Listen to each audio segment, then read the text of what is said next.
inguru txotxongilo dauzkagu. Eta gu, hasi ginenean, materiala etxean zegoen, azpian, gero, konturatu ginen, hori ja, gure lan, gure emanaldiak ez ziren hori, batek gauza, noizean behin egingo genuen gauza bat, eta orduan erosi genuen hemen etxe azpian tailer bat. Eta orduan, tailer deitzen diogu, baina hori daude zenbait ipuinak, baina danak bakoitza bere maletan sartuta. Esate baterako, ja, aste honetan, aste honetan jai, baina datorren astean joan behar dugu, Aretxabaletara joan behar dugu.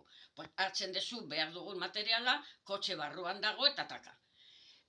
Ipuin berri bat sortu behar dugunean, badago lekua ere bai gauzak egiteko eta ensaiotxo txiki bat egiteko. Baina etxe azpian daude danak.